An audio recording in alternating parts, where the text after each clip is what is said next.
Hello, everyone. This is Joe here. I'm with Derek Noble, Yeah. Noble, and I'm at Nobletoyz. Um, so we're here today to talk about the situation with the current lockdown in the Toronto region, and Derek has decided to keep his store open. And just wanted to ask some questions to Derek. So, Derek, what makes you decide to stay open? Like, why have you made that decision to go against the lockdown orders? Um, well, pretty much when we were told we had the lockdown, I decided right then and there that I wasn't going to, and I took a lot of bad advice from people telling me about fines and about this and about that, and Yeah. I was going home the first couple days extremely angry. I was angry at myself for closing my store. Like, why should I close my store when big box stores are open and Yes. people are buying stuff? So I was extremely angry with myself, and I just came up to a decision. I remember I was shopping. I shop local. I was at Garden Foods, and I was buying something. And I bumped into someone there. We had a little conversation, and right then it's like a light bulb went off, and I said, "I'm opening. That's it." It's just, and then obviously, Adam gave us a little more kind of incentive, like, hey, you know what? People are starting to fight back. The small guys are fighting back, and I've always been, I've always had a little bit of that kind of fight in me. When you're a Yeah. small business owner, you have to fight. So you have to fight. You have to fight to pay your rent, to pay your employees if you have any. You're gonna have months where you just barely make it, and you're hanging on, and you're trying to support your kids and everything else. So. Yeah. So it was all about the fight, and then I decided, hey, you know what? Let's let a few people, local people, know that we're going to open Saturday. And it was supposed to be a little thing, and it kind of imploded or exploded, whatever way you want to look at it. And I'm glad it did, because now it's bringing awareness right across Canada, and even some of the states have been sending some messages and stuff. So, in your opinion, do you think it's worth like the cost for you to keep your store open, and then at the same time, there's a fear of not just the fines, but you may need to go to court. They may start. We're going to court. Yeah. we got a fine on Saturday, and I said we're coming back. I took the Sunday off.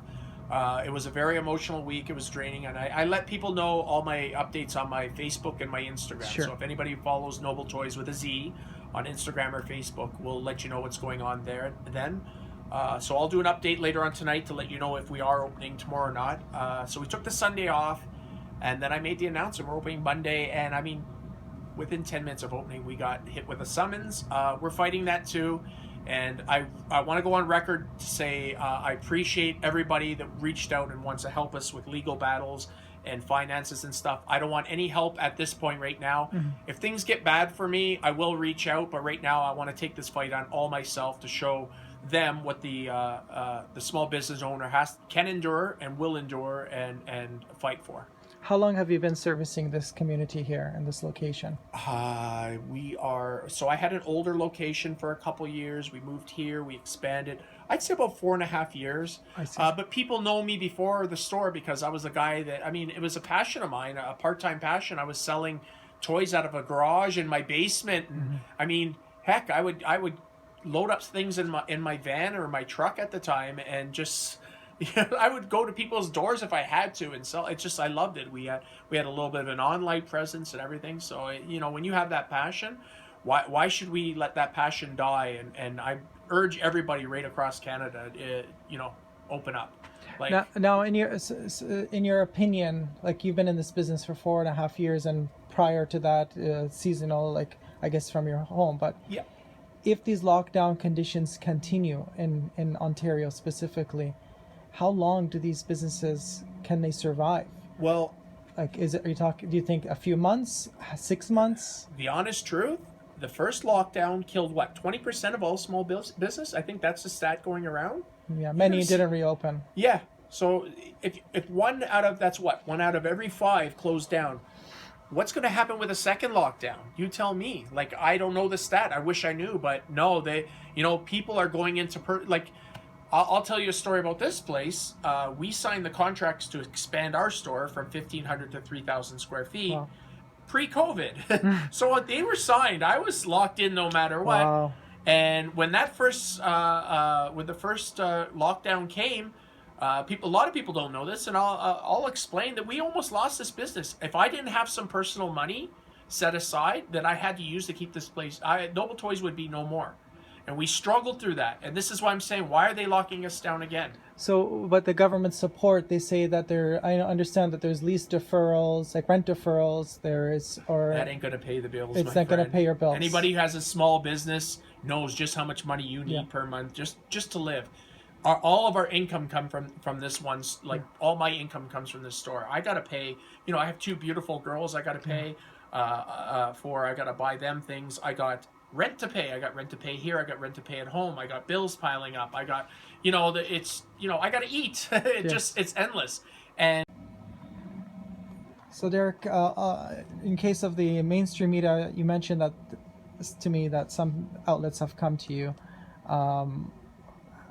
Do you think there's going to be some good response from the public that encouraging to keep the stores open, or do you think that there's going to be some sort of backlash, or there's always probably going to be those odd people that are not encouraging for stores to open, that are going with the hype in the media of the coronavirus and the COVID situation with the numbers rising?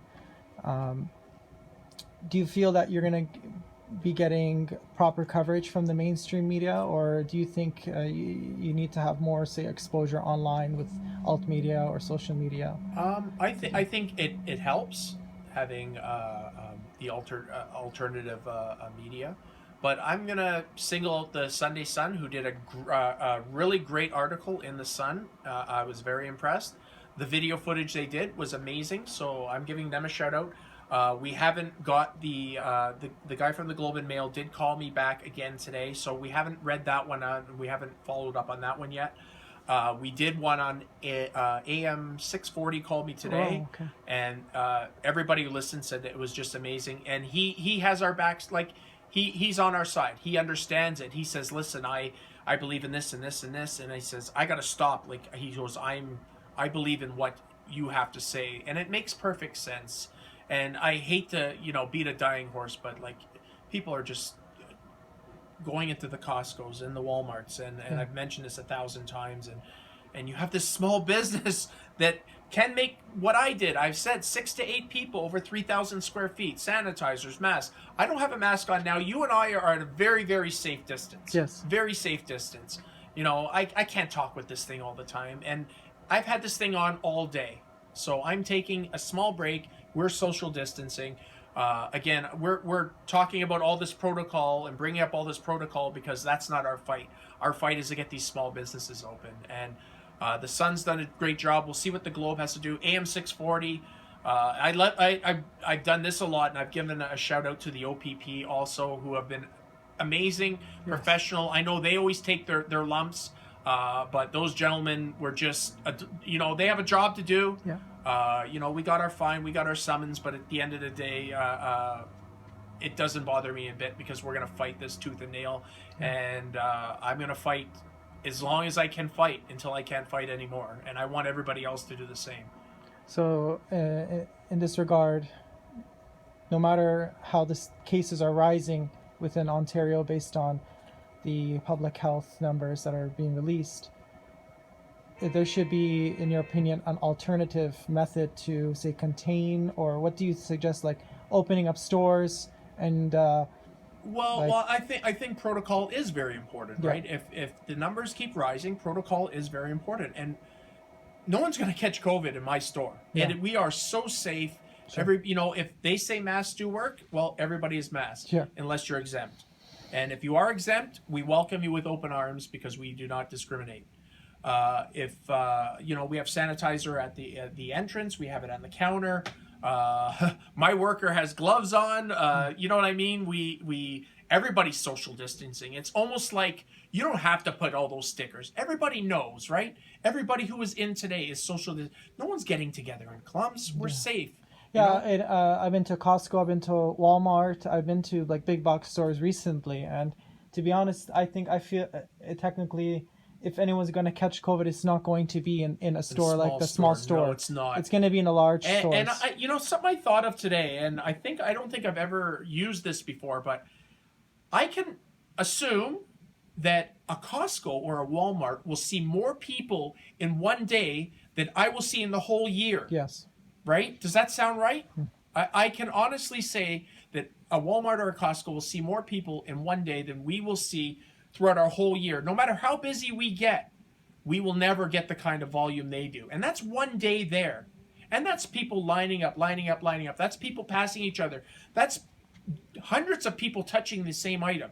So you tell me how a small business is more dangerous. It's not.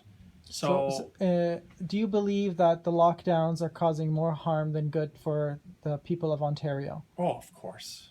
Yes. Mental health is taking an ass kicking right now. And again, they don't want to label us essential. I mean, we're doing a food drive. We're doing a toy drive. We sell puzzles. We sell comic books. We have mugs. We have blankets. We have candy. We have food items here. Like, we have that stuff. If we really want, we can push to become essential, right? Sure. But that fight aside, I mean, we're supplying this stuff that are gonna help people with them.